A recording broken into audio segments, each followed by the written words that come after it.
Hey, for my leadership project, what I did was I contacted several different media companies asking to record PSAs that could go on the radio and be broadcast, focusing on disease prevention, risk factors, and I made sure to, focus on diseases that are especially prevalent and that are honestly very preventable.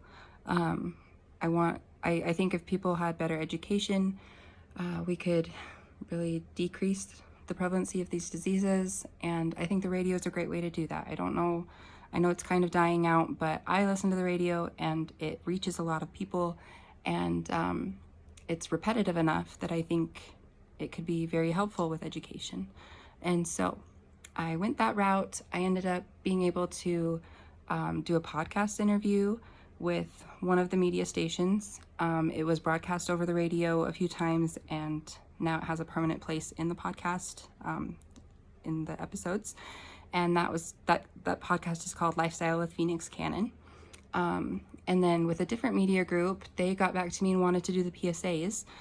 And so I researched, I wrote the PSAs, sent them back and forth, getting edited and approved, getting the scripts approved, and then going in, recording them.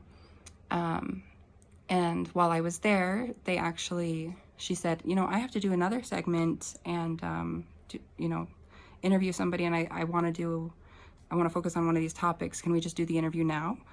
And I was like, okay. And so we just did it right then, and that was awesome too. So that provided a little bit more exposure. That broadcast today, and it'll broadcast sporadically through the week on their stations, as well as the PSAs. Those started on Friday, and they will be broadcasting over their stations sporadically over the next month or two. And so it was a very, very cool opportunity. I'm very excited that it worked, that I got to do it. I loved it. And as far as what went well, I was stoked because both groups asked if they could contact me in the future for future segments, future podcast episodes, future interviews relating to health concerns.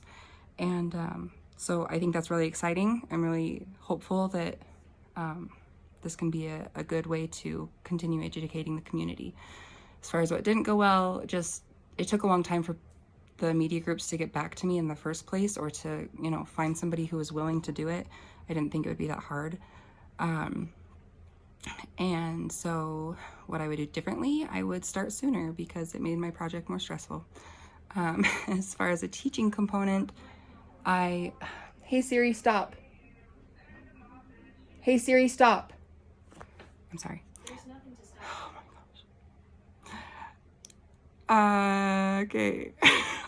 My teaching component, the whole thing was teaching.